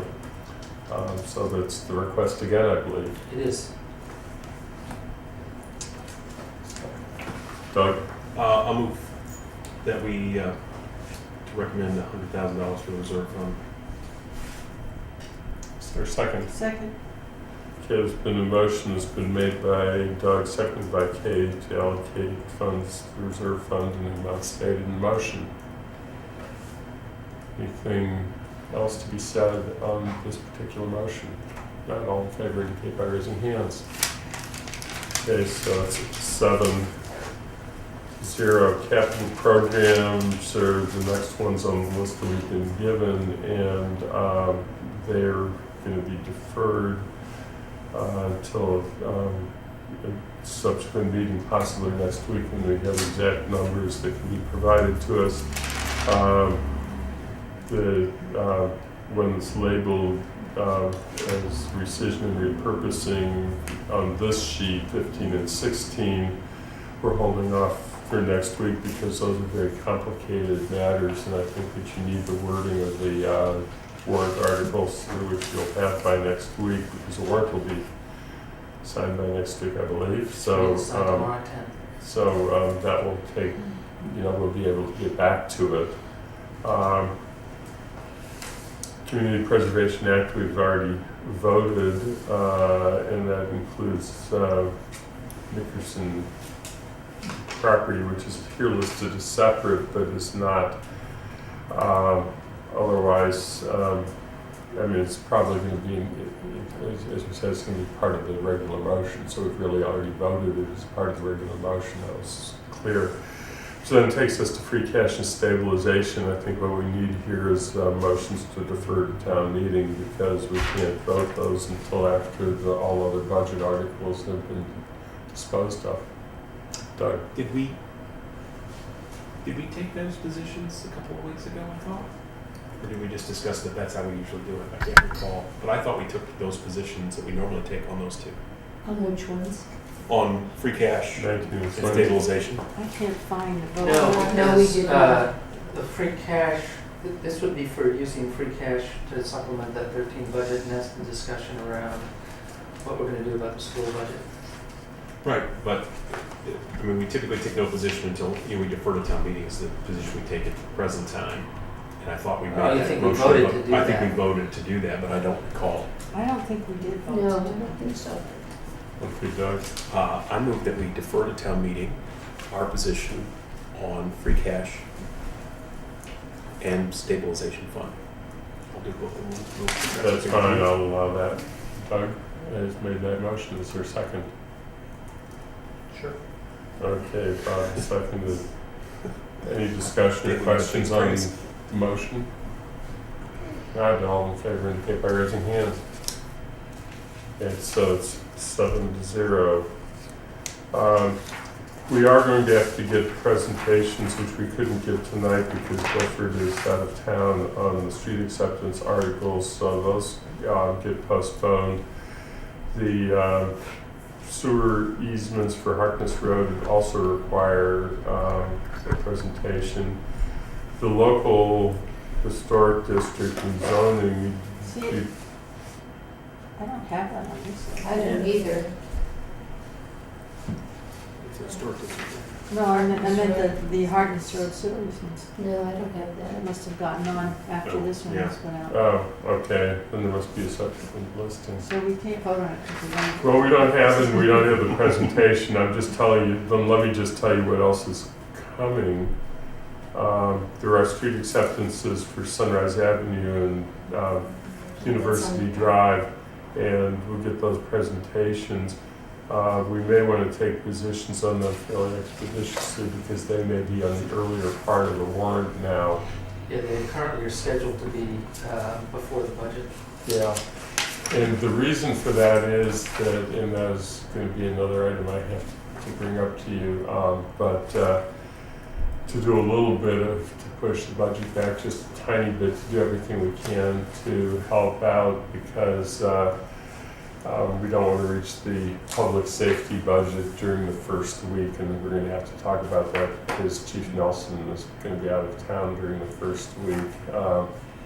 And as it is, I think we are bucking up between a request from the town meeting coordinating committee to continue to randomize budget motions within the municipal and the request from the chief of the fire department to not have us reach public safety during the first two sessions of town meeting.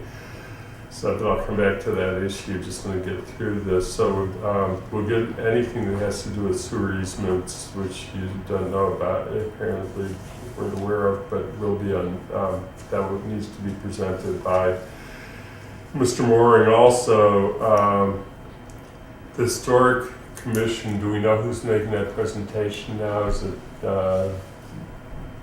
who's staffing the Historic Commission and who's going to present? I did talk to Nate Leroy about it, and it is somebody from the Historic Commission who will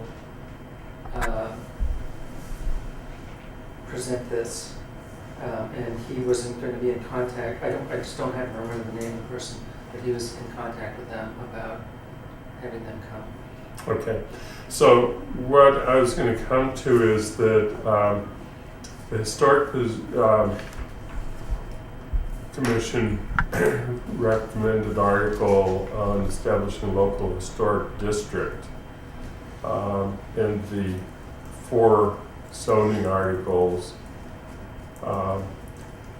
we can, if we were all agreeable to the proposal that I mentioned earlier to do a supplemental report to be distributed at town meeting, we can give it a little bit more time and don't have to make those decisions under the pressure that we might otherwise have to make them. And I've talked with several of you, and I appreciate those of you who took the time to talk with me about your concerns about zoning. I would say that each of you have sort of different concerns, but they're legitimate concerns, and I think that the bottom line is we need to not rush to judgment on this, and we need to make sure we get an opportunity to hear from the planning board, zoning subcommittee, planning staff, and then have an orderly discussion in the committee. So that's why I've made the proposal, and since they're going to be at the bottom, and then we have 2 petition articles, and we'll try and get back to those.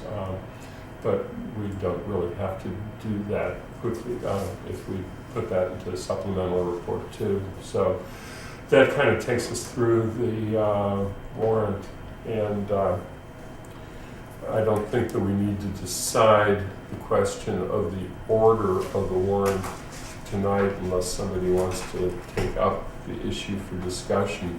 One other option to help out with is to deal with this issue is to have the schools and library precede the town budget proposals this year, and that will also help to buy a little bit of time and make sure that we can get public safety, but I do think that we need to accommodate the chief's request. Yes? I think that's a good idea, and I am requesting that the schools be kept together this year, so that I think the superintendent did a great job of explaining the system, and it makes more sense to have it together. So I know we've Yeah. been requested to break them up, but the presentations will go better, they're more coherent, they make sense. So if she could do her presentation as she did last year, I think the chairs each said something, I say something with charts. I think it makes more sense to do that, and it will take up some of your time. Yeah, I should also say that I did mention this to Rick Hood, chair of the regional school committee, and he reminded me that we've put a lot of pressure on Superintendent Garrick in prior years because by putting the schools late, it leaves her with uncertainty for many nights as to the night that she's going to be there. And that if we put schools at the beginning of the process, that it will create the certainty for her, and that we might want to consider that as we make this decision. So when we get around to the questions of the budget next week and the order in which we're going to make the motions, those are things we need to consider. Anything else people want to ask about town meeting related matters other than the report, which we're going to get to next? Yes, Janice? Can we get copies of the warrant before the meeting next time, and whatever information that will be available, so we don't get it right the night of the meeting? Is it available? Yes, because it's going to be signed tomorrow. Yeah, tomorrow at 10 they're signing it, so I can send it out tomorrow afternoon. Email it out. I'll do it, or I'll get Deborah to do it. Yeah, even early next week, it doesn't have to be tomorrow, but just so we can have it ahead of time. Oh yeah, sure. Yeah, it'll be out, and actually, I don't know what they're going to do because they can't mail it until I know who's on town meeting. Oh, that's next Tuesday though, they'll know. Yeah. Right. So We have to have everything in Tuesday to be ready to mail, but we can't mail it they until can't put the Wednesday. labels on yet. That's right, they're all packaged. Exactly. So it can't be mailed. So even if you are confident of your re-election or election to town meeting, you won't get it in the mail as a town meeting member until right before, probably the day, earliest the day of our meeting, and maybe even a day or two later, but So it will be signed nonetheless. would be really good to get the warrant just for us, so we can see it. Yeah, I'll get it to you tomorrow. But there are, only 3 precincts have competition. So if the other 10 have a shortage, all those people might just as well get the packets. I think that, I can't speak for the clerk, but I suspect that the clerk would feel that it's inappropriate to send them until there's actually been an election.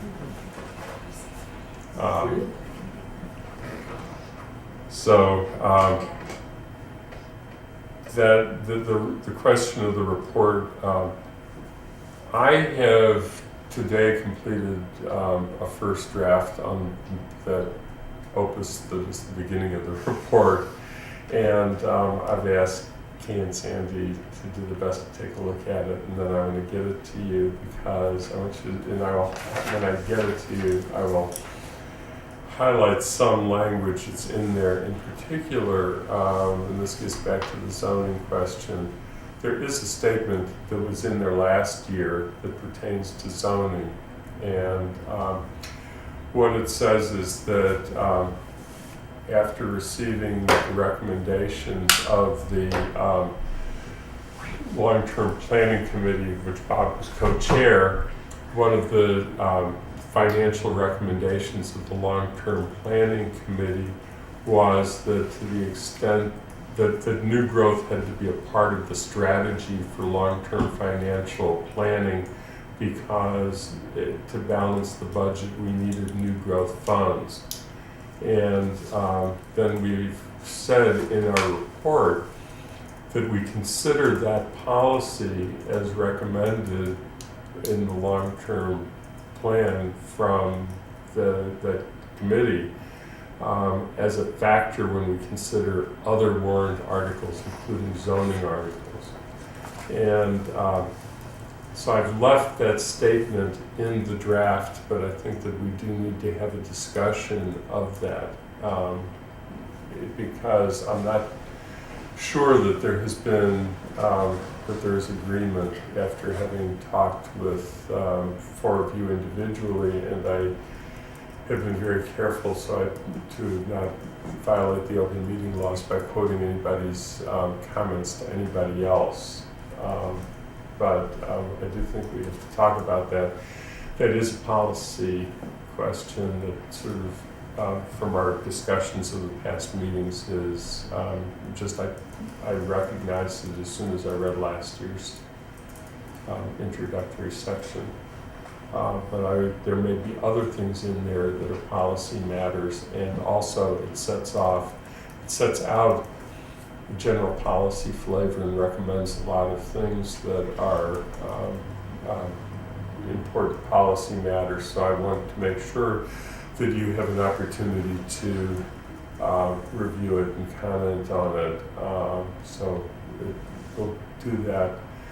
It may not be available for next week, but certainly by the week after we'll want to do that. And we have one section in from one of the departments. I appreciate it. I sent out a memo. Bob has asked the question that I didn't respond to, is what his assignments are. And Kay, did you keep a list? Well, I gotta tell you, I gotta thank Mary Lou for emailing me the entire list, and I can share that with. I have to do the minutes for that meeting, but I can before that I can just email the Okay. list to everybody. Then why don't you do that? Should I email it to you or should I email it to everybody? You can just email it to the entire committee. I can tell Bob what he's doing. Yes. Conservation and development, And I'm sorry, go ahead. debt service. That's all we have you down for so far. But we You do, did one too. there are a number of articles Still that the we, sword of Damocles. I put him down for capital program rescission of debt. oh, yes, Yes. that's right, yes, we put you down for that one too. Which one? Rescission of debt, which you haven't seen, we haven't seen that yet. Haven't seen that article yet. There are more than I'm telling you about. Just kidding. And I already have I did that last year. the optional tax exemption done. Yeah, okay, thank you. You did. I just have to put the votes in that, so I'll send that to Kay. Send it to Andy. Okay, Kay's going out of town for a few days. Not too bad.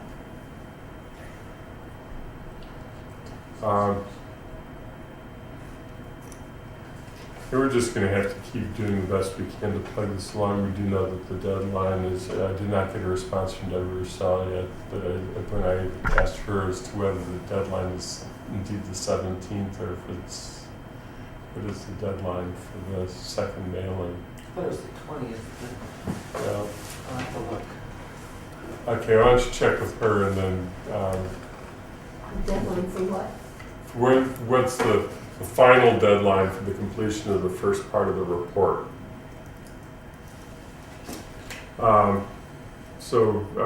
Anurag's going to send out his notes from the list of sections that are assigned, and Can you send that to me too? I'm keeping a running list. but- Sure. I mean, I'm actually just going to forward Mary Lou's what you sent me, Okay. and I'll forward it to everybody.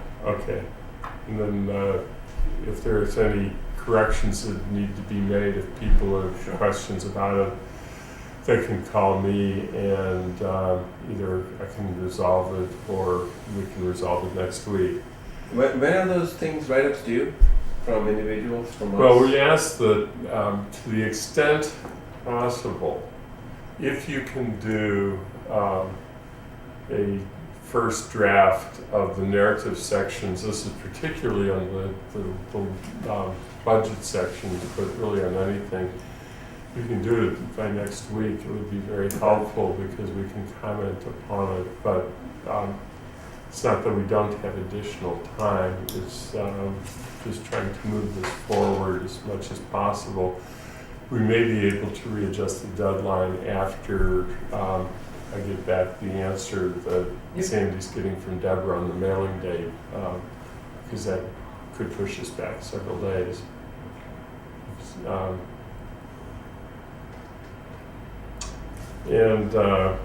So I just want to go through a couple other things on the agenda real quickly so we can get out of here earlier than we have in past weeks. Any member liaison reports?